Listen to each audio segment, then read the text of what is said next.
Well, hello everybody, and welcome to November's coaching support group. This is run by Noble Manhattan Coaching, the adolescent and child particular area part of it. I'm the lead developer of the adolescent and child program for Noble Manhattan, and I take great delight in offering this free webinar because it's great fun, this sort of session. I learn so much from other people personally, and I hope people go away learning as much from others. The plan today is basically an open forum where we actually discuss one of the big problems that was brought to our attention last month of how can we get Gen Z to cope with making decisions about their careers. Um, this may be just an area where you're thinking about Gen Z at the sort of the late teens and into their 20s, but I think it goes back much further than that, and I'm sure we'll be discussing that as to how these guys make decisions, or not, as the case may be. I'm always finding, whenever I talk to a lot of teenagers, and I have two of them myself, making decisions seems to be a very difficult idea. But is it the making of the decision, or is it actually setting of the goal in the first place? And so in today's session, what I would like to do is to hear other people's views as to what they believe, what they reckon is a way through it, and how we can all work together to identify how best to help our teenagers and our preteens, because after all, Gen Z really starts from age 12 and goes on to 27. But the decision making that they all have to do is often a very difficult one for a number of reasons. And I'm just going to sort of mention one of them. The first real reason that for me is the teenage brain. Now, the teenage brain is setting itself to become an adult. And it does this effectively by turning to mush. And we've all heard of teenagers, we probably all know of teenagers who can't think further than there. And this can be quite difficult when it comes to decision making because they just haven't got the scope to decide what they're going to do tomorrow, let alone what they're going to do in 5 years' time. And so one of the things there is, how do we cope with that? Now, another aspect is actually making of decisions themselves. Now, I've been taught to make decisions. It's been great. I'm ex-military, and I had to learn how to make decisions. And one of the major aspects of making a decision was leaving it until such time as you were just about to run out of time. And of course, the idea was that you gained as much information as you could and then made your decision just before it was too late. But that too late could be in a number of other factors. You had to sort of bring it all together. And of course, with everything that's going on, the teenagers are almost in overload before we even start that process. I've mentioned goal setting. Now, one of the difficulties a lot of teens seem to have is they haven't got a clue what they're going to do. And the exams start creeping up on them, and they're focusing so much on the exams that they still haven't got a clue what to do. So how can we help them prepare that path? Is there so much information out there that the volume is deafening? That how can we get them to sift the information to find out what they're going to do? And it's been said many times that what jobs are going to be available for these people in 3-4 years' time, maybe some that we've never even heard of. And that can make it very difficult again. So how can we help them make decisions for a future that is so present yet so distant? And I know we've got an HR person today. I'm not going to pick on them or anything else like that, but I'd love to hear their views. Nadia, I think it was Nadia who actually brought up this subject last month, was it, Nadia? Correct, it was me. It was you. Yes. Okay. So how about you telling us what you find are the are the problems that you have come across, and then we'll perhaps discuss, what sort of things we can do about it. Okay, if I start talking too much, please interrupt me. Of course I will. I myself have a Gen Z guy. He's just turning 21 next year, early February. And some of the things that I have noticed, which are not playing, well, they're not playing in my favor, or maybe they're playing in his favor, but not according to what mom expects. First and foremost, because of the vast information that is out there, I notice, and it's not only with him, I've noticed that on one side, focusing becomes a problem. For them, for him, jumping from topic to topic, subject to subject, activity from activity was a norm. And the way I have been brought up is okay, if you want to do something properly, do it properly by focusing on it. You don't pull things to try out if you've decided that this is what you want to do. And so on one side, I noticed with him, he told me one day, Mom, when I try out different things, that's how I learn faster to figure out, is it something that I want to do or not? But at the same time, if you don't, I told him, if you don't focus properly on something, how would you know that you have tested properly whether it's your choice or not? If you're only scratching the surface of an activity or a sport or a subject, how would you know that this is what you want or you don't want to do in the future? And this is proving he's right now second year in college. Initially, he went with the aspiration, of course, we're paying for it. He went with the aspiration to do sports management. In his second year, he says, I'm considering psychology. And God knows what's going to come up in year three as a next subject of aspirations. Work-wise, with the 22-year-olds that are within the company and the team, that I interact with, for them, again, I've noticed that focused attention is a problem. They very easily get bored with everyday tasks, especially if those tasks become operational. And even if they said, yeah, I want to work in insurance, handling insurance policies over the course of a month and a half, their reaction will be, not again, not another process that seems to be routine. And at the same time, when you challenge them and you say, okay, what do you imagine insurance to be? They don't happen to have a clear view or a clear answer. When I challenge my son, what do you plan to do with psychology? I don't know, but it sounds interesting at the moment. And as a parent and as a person who's apparently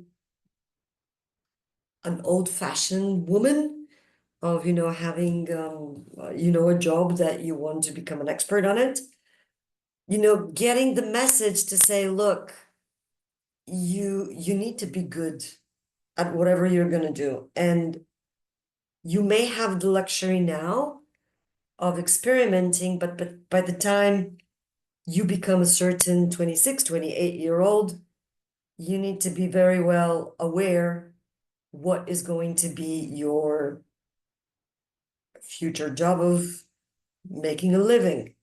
Somehow with Gen Z, this doesn't land. even with the guys with the insurance, or what you picture insurance to be, somehow this notion of repetitive consecutive processes don't land with them. And one side, I want to be an insurer, seems like a goal to me, but somehow there's a detachment between what makes a good insurer. And you need to go through processes, you need to go through routine stuff. You need to focus on one thing in order to know, are you good at it or not? And I struggle, to be honest, I struggle on one side managing Gen Zs, on the other side, trying to understand my 21-year-old, the way they think, the way they perceive what's going to happen down the road 10, 15 years later. And I also struggle to accept and appreciate that it's okay to not be good at anything if you want to build a career and you want to build a living.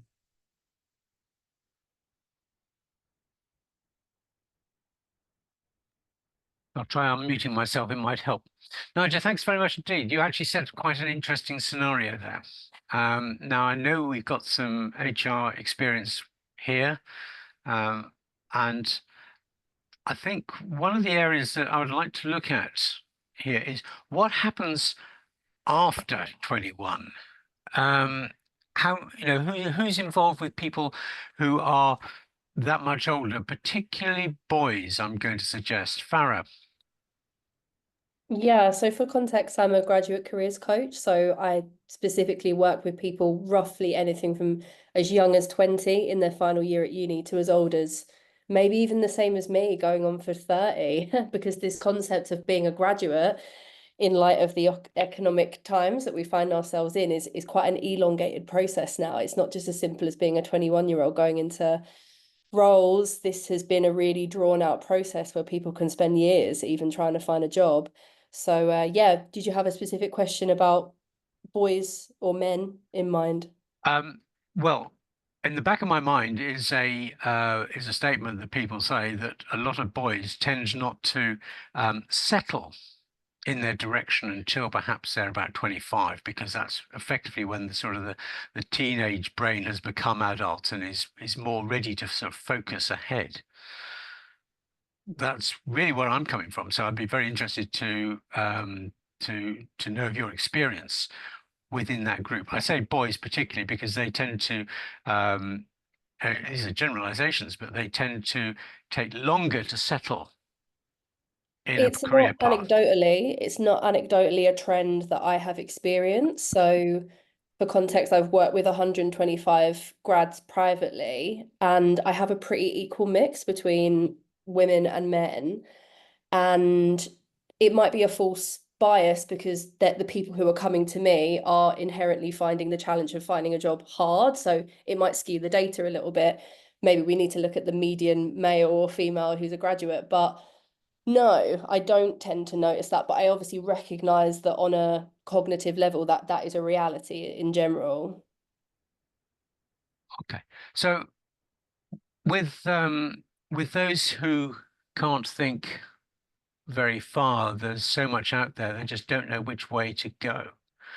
How do you advise them in settling into a career?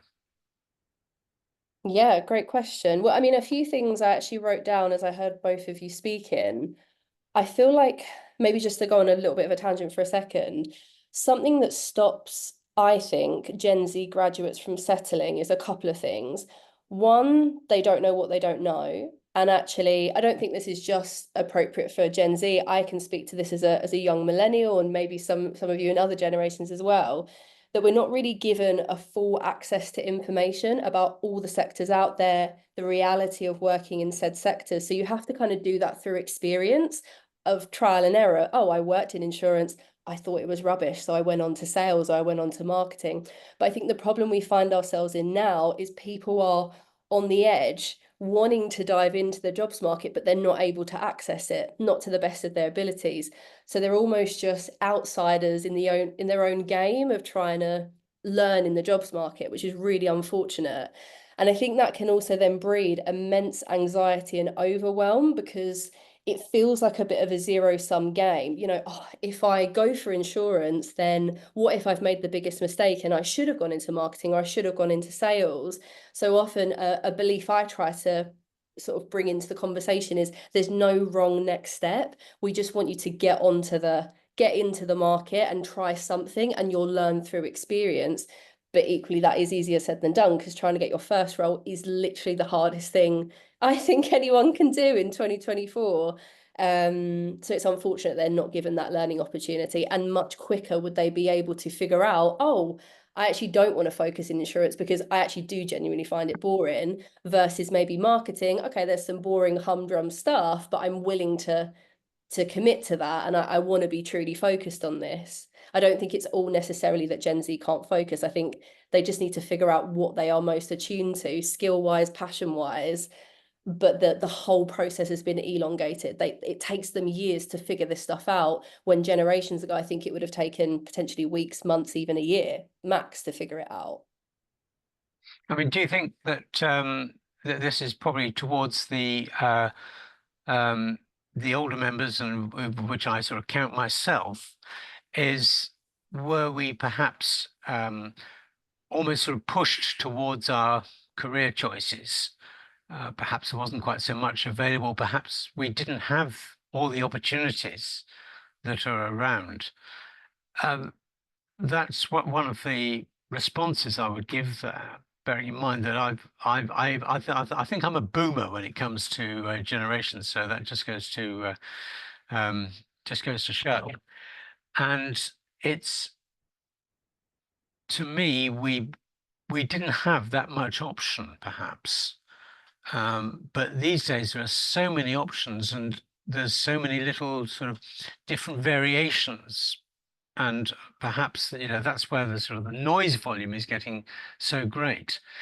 Is it a case, though, that if you try something, that you close doors? Or is it that you try something and actually it will open doors? Is there a way here that you try something, but you try it in an area where you can be tested as a person in a company that says that you say, well, look, I've tried that, I'm not working, but you've now seen me, and whether I can work in a different area. Nadia. Yeah, this kind of leads to what I wanted to ask Farah around opening or closing doors. She mentioned, Farah, you mentioned when you were talking earlier around on the very first job being the most difficult and not knowing what you want to do in the future, where employers, when they hire people, you expect that they're hired for certain skills, certain knowledge, etc. But with these guys, they don't seem to have that experience and knowledge like people that have had experience in the past. The question that kind of opens and closes doors: to what extent are really employers giving enough support and opportunity for Gen Z to learn and catch up? We know that nowadays everything is about profit, profit, profit, customer retention, get out as much market share, etc. And employers do not really give the time for younger people to catch up on, because of targets and revenue, etc. So the question here, again, joining as a salesperson or as insurer because you have to chase targets, the pressure is so big that you don't really have the time to learn, maybe. And employers say, oh, you're not good enough, so drop out from the job or leave or be fired. I don't know what your thoughts are on this. Maybe I'm blabbling too much. No, that I think I'm hearing what you're saying. In essence, is there enough support and training around graduates being good in the workforce despite the lack of experience? I think it really depends. I think as a general trend, a lot of employers really do try to actually sell it as a training and development program, whether it be a grad scheme or just an entry-level grad role that is truly entry level and doesn't demand 3+ years experience, because that happens a lot in the market. Yeah, it's a really big selling opportunity to graduates. That's a huge thing that in general they value. So it often gets, sold a lot in job specs and at interviews, that sort of thing. And I would like to sort of take the majority of them at their word. But I think maybe the piece we're missing is that, let's say you have to find your newest salesperson in a crowded jobs market, they'll find someone who will rise to the challenge. They'll find someone who's plucky and can take on training really readily, or maybe even has previous experience. But what happens to the other, like 990 candidates? The median person might need more support, but they're always going to find the creme de la creme. So I think that's the difficult thing. Like, how do we find enough roles where we can meet graduates at their level? Because 21-year-olds all look very different. I mean, it's amazing to think that I work with all graduates, many of which have the same age, but they're so different in their maturity, in the way that we have rapport together. Like, and that's fine. There's no judgment on one person being slightly more objectively immature than the other. But it is very fascinating for me to see. And I think, wow, yeah, this is the jobs market that I'm seeing, of this is the competition that people face. And sometimes the reality is just, you need to just be better. You need to become a better communicator. But that can be tough for people. I mean, something we haven't spoken about yet that is a factor is, neurodivergent candidates, for example. I've had those where they have prevailed and they have been able to become better communicators at interview, at assessment centers, with group interviews, group tasks, that sort of thing. But it's taken them longer because they genuinely find it harder to assert themselves or organize their thoughts and communicate it in an articulate way. And that's really tough because, in the absence of experience, it's down to almost the personal brand that you're putting forward. And all I can take in as an ex-hiring manager, because that's my background as well, all I can take in is the person in front of me. The words they're saying there and then, or the CV they're giving to me there and then, or what I mean? Like, it's a very small glimpse into someone. So you've got to really nail it in terms of your communication skills. And genuinely, I don't think the world's created equally for many reasons. So it is tough when, on the one hand, that's my job, to help graduates become much better communicators and really thrive as a candidate. But equally, we do have some almost baked in inequities here, and that's tough. Lara, thanks so much for that. Jacqueline, you raised your hand. Oh yeah. I totally I agree with both speakers. I'm a bit distracted from my phone, my iPad here, because I can see you but I can't see me, and it's like I'll just lower my hand. Sorry. I used to work with young adolescents from age 16 to 24-year-olds. And I have to agree with you, Ian, that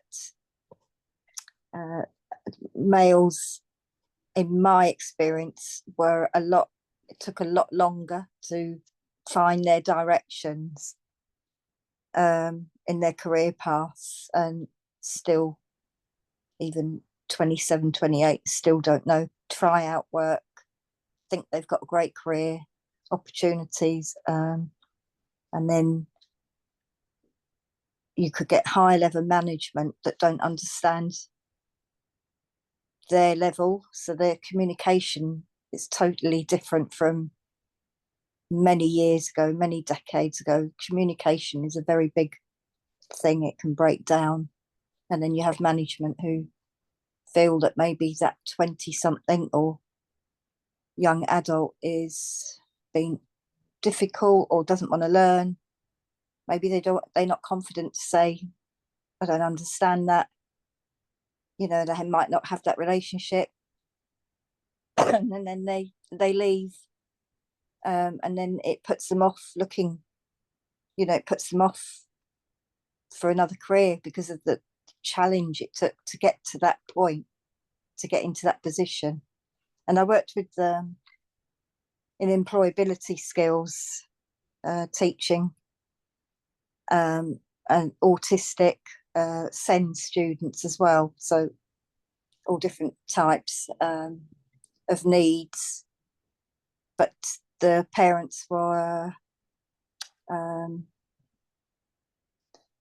it's a whole big scenario, but I helped the students get onto work experience, and I went out and I looked for work for these young people and got them into positions, working for free just to get experience, just so they had a CV that they could say, I've had this little bit of experience, what can you offer me? But it's so much harder out there now than it was years ago, where you could walk in and out of a job and offered 5 jobs in a week and have the choice. But now it's everything has changed. Technology, there's a lot of challenges. That's my opinion. I do think girls could be challenging, but I do think boys are definitely later developers. Excellent. Jacqueline, thank you very much indeed for that. I think one message that was coming out, and it's Farah, you were bringing this one out, and that is the, what are we training, what skills are we training these students for? Are we actually training them academically to go into a job that requires that particular subject? Or are we training them to be ready to take on anything because they're at a certain academic level? And the other thing that you were hinting at was, what are their personal skills and how they will fit into effectively any job, because it's about the person rather than about the training. So, perhaps this is where we should be considering that, has academe run its course? Should we be concentrating more on life skills, on the core life skills, as I call them? You mentioned communication, that came up both ways, and from Jacqueline it came up that perhaps it's the managers can't communicate with the young in the same way because things are moving so fast. And of course, the older you get, the more focus you get in your views. And if they don't, and if a youngster doesn't think my way, then that's tough. But it actually means that the more senior managers have to be quite enlightened to be able to cope with the youngsters of today. And I often use the expression, we're all, we all have one thing in common. Each and every one of us is unique.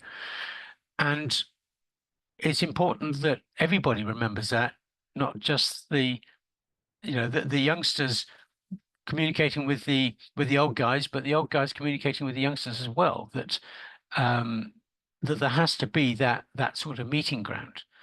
And so perhaps it's now that we should be helping them to have those skills that they can drift, that they can go into any particular type of work, at least to start with, so that they can then find what they're good at and therefore what they really want to do. I think this is one of the difficulties. And one of the things Nadia pointed out was about doing the things that you want to do rather than the things that you think you've got to do in order to get your career underway. Nadia. And just a comment here, I've been thinking around skilling, and you mentioned to teach, to bring up the adequate skills that they may need, if I understood correctly. A year ago, my son said, look, Mom, you are living in our time. We're not living in your time, but rather you guys as adults are living our time. And things that you used to do, they're no longer applicable. You cannot expect things to happen now the way it used to happen in the past. So you need to get adjusted to our time, not the other way around. And if we believe that we need to be coaching them for skills, which we think are adequate, you know, for them to have a job, make a living, to what extent do these really correspond to how the younger generation perceive, you know, those skills in that environment? Yeah, very, very interesting. Rather than me sort of coming back for that, has anybody else got any views to answer Nadia's question there? Because it's actually quite deep and quite an interesting one. How are we going to meet the younger generation, and in what and in whose space? Or is it going to be, or should it be, common ground, or should it be neutral ground? Because sometimes it may not be common. I have a question regarding that. Cynthia. The same thing our kids tell us, we used to say to our parents, and it goes on like forever. If we go back in time, I remember telling my mom, not me personally, but my like my generation, they used to talk to their parents, and we're not like you, we think differently. And this is what my son says to me. But since we work on teaching students and adolescents to learn or to think of the other person's perspective, why can't we use that technique with us? So why can't we meet on common grounds and try to teach them how to look at things from our perspective? It's a bit difficult because, okay, we've got experience, we've got a lot of things that they probably don't have, but how can we make that possible for them? That's very good, very interesting. How can we make it possible for them? I know that there are frequently a number of occasions where my 17-year-old effectively says exactly the same. You know, Dad, you're living in a different era. Well, I try hard not to, but it doesn't make it any easier, I suppose. You know, as you say, Cynthia, we were. It's up to each generation to tell the previous generation that they've got it wrong, I suppose. As life moves forward, and it becomes quite difficult to sort of try and find that common ground. But again, what is there that is not changing? What is there about the human race that is not changing that we can ensure that that those following us are up to speed in particular areas, such that they can take on, as you said, their world, because they're the ones going to be making the decisions, and we're going to have to abide by their decisions. I hope they're going to make a decent decision when they decide to put me in a home, but on the other hand, I'd far rather not be there in the first place. It's one of those aspects, isn't it? It's, you know, but they're the ones who are going to have to make the decisions. Are they qualified? Have they been, you know, are they qualified to make those decisions, or will they learn the process in the next few years? That's always the big question. Somebody come back at me. The on question that. is, how do you qualify somebody when already they come and say, yeah, I know how to do this? Oh yeah, the Yeah, you arrogance, don't need to, the you arrogance don't of need to youth. tell me. If I don't know, I'll figure it out. You don't need to lecture me or tell me how I need to do it. Okay, but there's a thing here that says, okay, it's your life. I've done my best. I'll still be here for you, but I'm doing my best. I've done my best.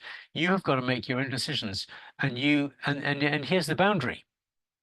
You have got to make those decisions and learn from them the best way you can. And that can be quite difficult sometimes. Colette, is it possible for you to elaborate a bit more behind your post? It's not about right or wrong era, just different, quicker, more demanding, and core values remain the same for each generation, especially around the core values. I'm sorry, I don't want to put you on the Okay. spot, but I found your Okay. comment No, quite interesting. it is a very interesting one. If I can come in on that, it's, you know, the core values are the values that we've had now, or we think that's what the core values are. But how much can we lead our youngsters into adulthood? And when do we actually say, you're on your own? And perhaps rather than, you know, this is one for parents. You know, how can we help the parents help them to make those decisions rather than the children? Because if, you know, I don't think my son is any different to a lot of others. He can't wait to be able to make his own decisions. He's 17, and I won't say he wants to leave home, but he certainly wants to get on with his life and make his own decisions and not have me make them for him, not have his mother make them for him either. So it's a challenge. It's a challenge. Anybody got any views on that?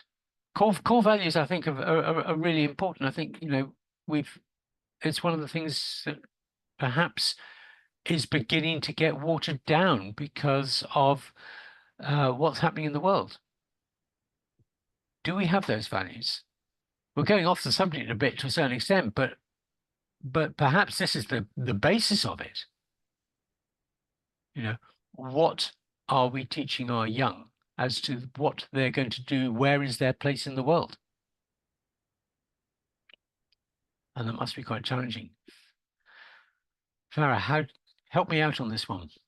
I was just going to answer your first question about, oh gosh, it's gone totally out of my head. Oh no, I was going to comment on your son about him wanting to make his decisions. I think that's wonderful because admittedly, when I think about, you know, the average client or graduate that I meet, they seem to be more the other way. There's a lot of anxiety about whether to make a certain decision. There can be procrastination around that, or fear of getting it wrong, or just not feeling qualified enough. I feel like it's quite an interest. I presume, are we all accredited coaches in the room?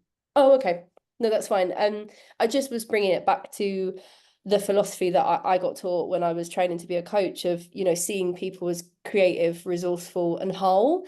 And I think that's so empowering to instill within young people, because what I tend to notice is that age group, when they leave uni, they want to typically default to a more superior authority to seek their confirmation of, I want to do this. Do you think this is the right move? Or you tell me what I should want in my career. So a lot of my relationship with them is actually empowering them to make their own decisions and just own it.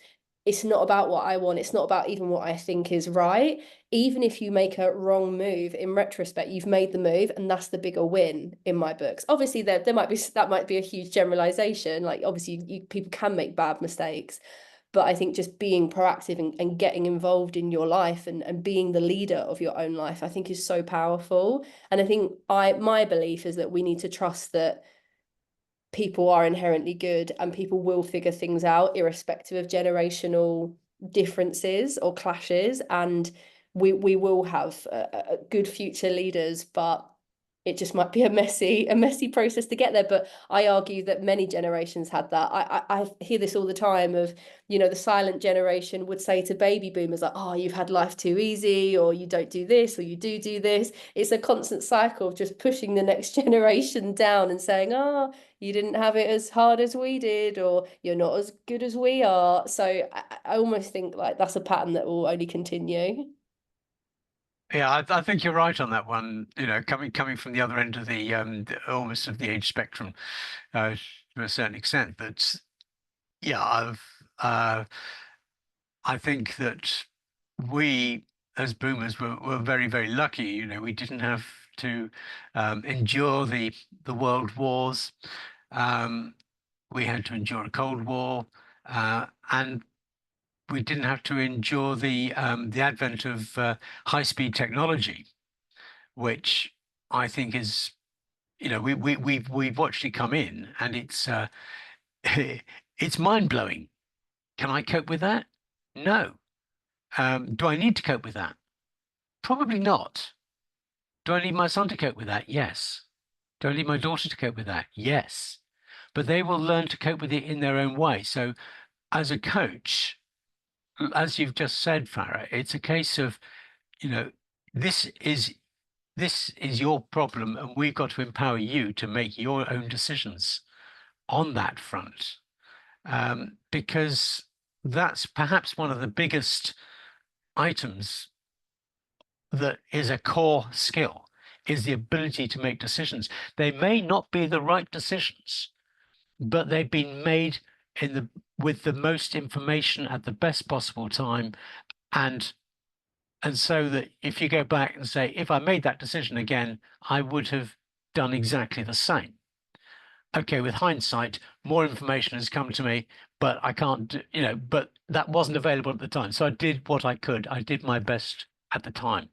And I'm sure we've all been in situations where we've had to make those decisions, whether in our families, whether in our work, whether just for our own lives. We've had to make those decisions, and we've made those decisions as best we can at a time that is right, and so on and so forth. And then we find more information, and it's frustrating. Why didn't I know that before? Well, actually, you can't change the past. You can learn from it, but you can't change it. So one has to just accept and go forward with new information if you can. Jacqueline.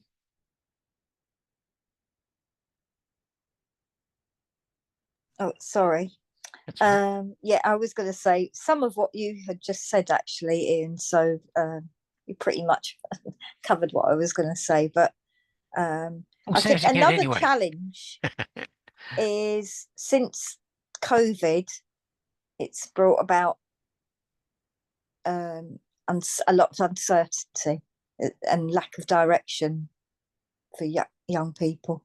And I think, and that's not even, that goes for all over the world and all age groups, I would say. And it's just a whole different, and when you hear of the government making promises and then doing things, actually they're, their own rules. I hear 20-year-olds saying, well, if the government are doing that and they're not even leading by what they're saying, then what's the point?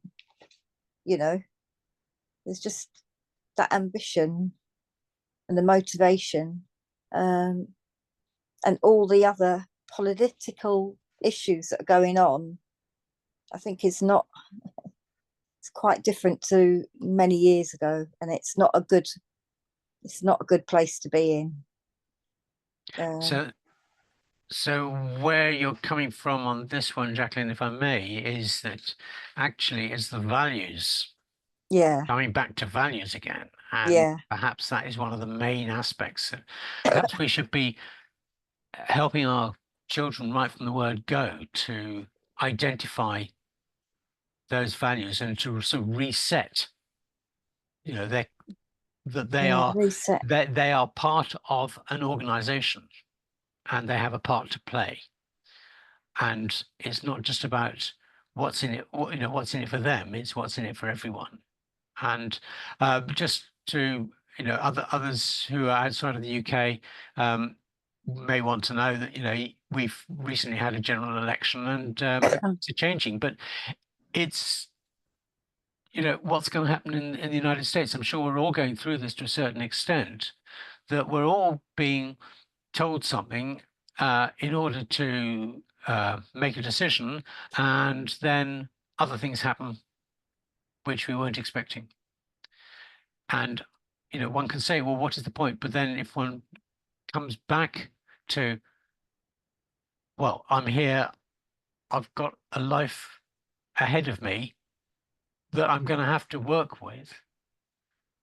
I don't know what's going to happen, but I've got to be able to work in it, then that becomes perhaps the driving force, rather than the throw everything up in the air and say, well, if they can't get it right, why should I try? But I think there's a lot of mental health challenges for young people, which can affect choices. Yeah, I think you're right to bring up COVID as well. It is that there has been a refocus, if you like, and not perhaps in the best way.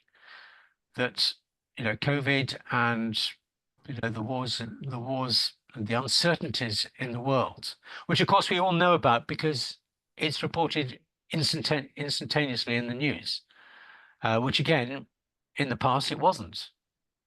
If you heard what was going on outside your town or country, you were actually doing quite well. But these days we hear about everything, and our young have got to sift through that. Not only have they got to sift through all of it, and a lot of it is actually quite disparaging, because that's the way the news system works, and that's a whole nother topic. But it's a case of, is it true? How can they actually look at something and remind themselves that they've got to actually ask the question, is this true? It comes back again, you look at social media, and to me, there are four aspects of any message. One is the state of the person who wrote it. Two is the actual words they use. Three is the reception of that by the receiver. And fourth is the state of the receiver, who may see the words in a totally different context of what was meant. And yes, I know there's various comments about, how much information is actually in the written word, how much is in the spoken word, and how much is face-to-face. But it is one of those things. And to try and get youngsters, even on social media, to just pause and ask the question, is what I read what was meant? And that can be incredibly difficult to get around that, because of course they read what they say and they immediately react. And trying to get them to put in a pause to say, okay, let's look at that again. How many other ways could that mean? And perhaps that's part of the decision-making process, where we can actually teach people how to make decisions early. They've got to be able to sift through all that information. Now, we didn't have to sift through nearly so much information in my time, but my kids have to. And they seem to be doing a certain good job of it, but it must be incredibly difficult for them. So yeah, as Nadia, as your son said, it's a different world. But we've got to train these guys to cope with the world as it is. We can't identify their future because we don't know their future. But they are the ones who are going to have to fight their future. So, I'd love to hear other people's views. I'm getting rather fed up with my own voice at the moment. I Somebody else just come in. wanted to say Cynthia. something related to what you were saying, because the idea of communication, we always go back to COVID and everything, this turning point in our lives where like communication kind of stopped and everybody started depending on social media for any kind of view to the outside world. I think part of the problem is people are so used to communicating through their phones and their tabs that it's kind of a bit hard for them to like face others maybe, or go to new places. For example, one of the families I know is displaced because of the war in Lebanon. So they went to another place, to another part of the country, and their daughter has a chance to go to a school and to go to an actual school because there's no problem there. but she prefers to stay, to take her lessons online, because to her, this is the safer choice, instead of actually going and communicating with the kids or learning more about the different culture in that area. So I think part of what our kids are facing right now is that they spend a lot of time on social media. So when the time comes and they need to apply to colleges and go face the world by themselves without our help, because in schools, if they face a problem, parents can go and talk. But in universities and colleges, this is something that's not possible. So they have to face that alone. And I think that's part of the issue. It's them facing the world by themselves as well. I think that's very, very valid. You know, are we actually wrapping our children in cotton wool?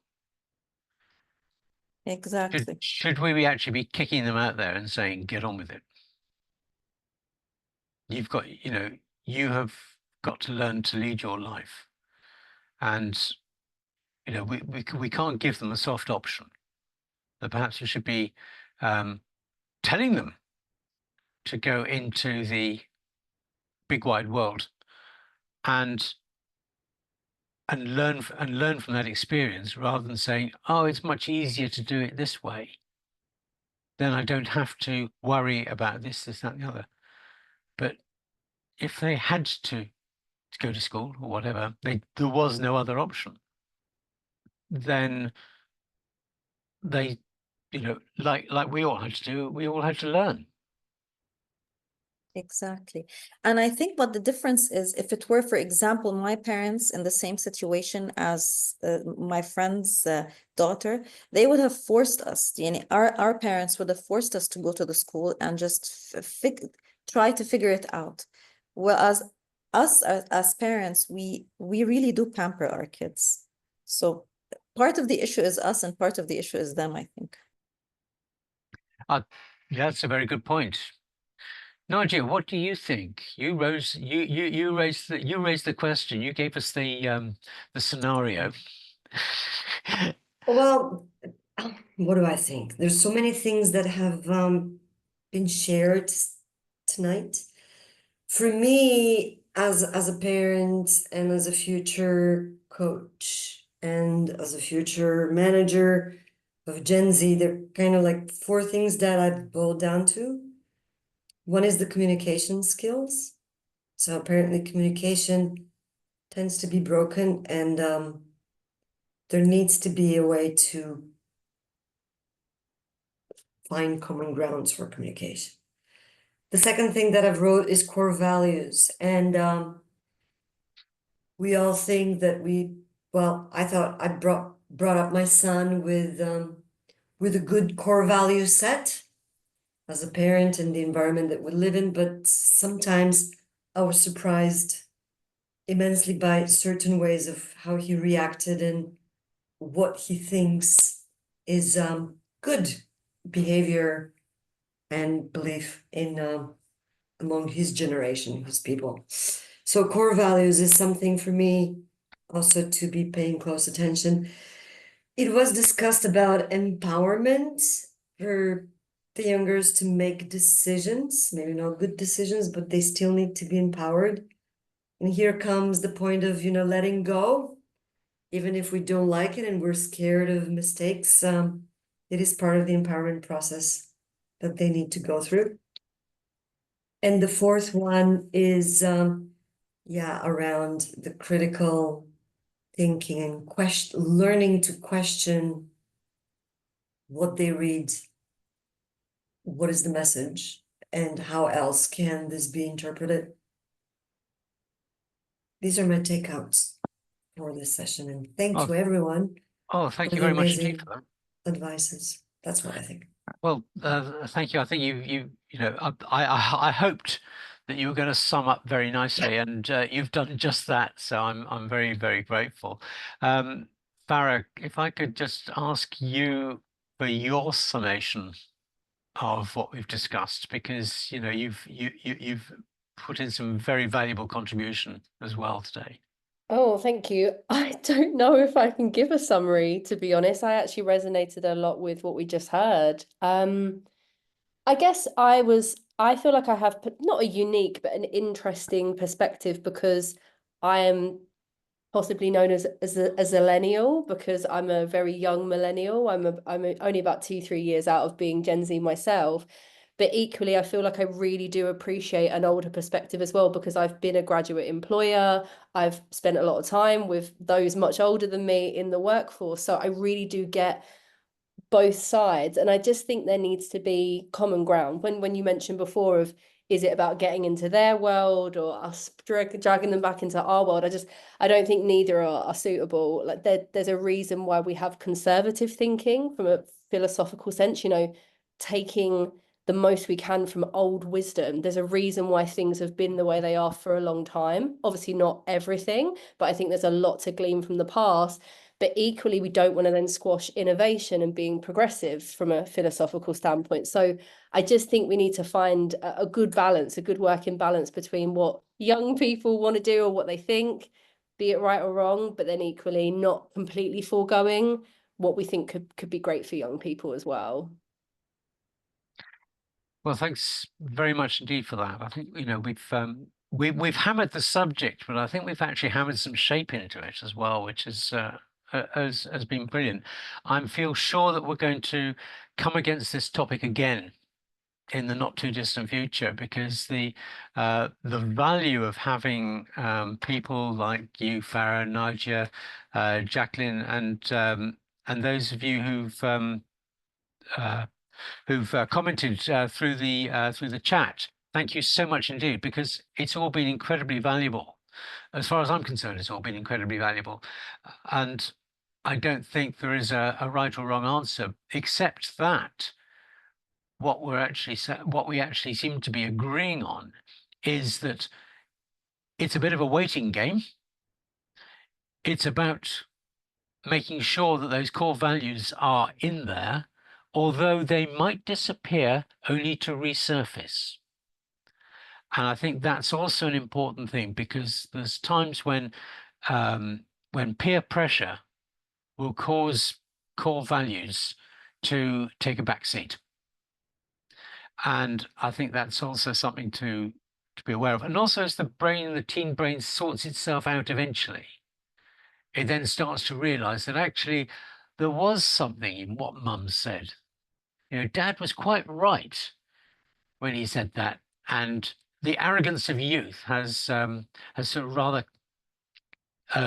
overshadowed it, perhaps, is a better way of putting it, for the current time. But hopefully it will resurface later. And I think, you know, if you hark back at what we've talked about today in, say, 10, 15 years time, and you look at those teens that you've been involved with and say, well, actually, they've come good, and I wasn't too sure about it at some stage, you will realize that your life's work has actually not been in vain at all. I say this because I have two older children who are now sort of 38 and 40. And I'm very pleased with where they are with their families in their lives. But there were one or two times when I thought, ah. So if I can sort of add that in, then that would be good. Thank you so much indeed for everybody who has contributed tonight, and for those who haven't but have obviously been listening in. I do hope that it has been worthwhile, and that you'll come back and join us again on the second Wednesday in December. The date absolutely escapes me. I'm not too sure what we're going to talk about yet, but I've got a couple of ideas. And let's sort of grow the discussion and things like that. And hopefully you'll all have a great time and go away, give it some thought, and help our kids to make their decisions to what they want to do in their future. And hopefully they will look after the future for us. So without further ado, I shall stop the recording. Thank you, everyone. It was a good session. Lovely meeting everybody virtually. Thanks. Yeah, take care. All the Thanks, best. All the best. everyone. Bye-bye. Yeah. Take care. Bye.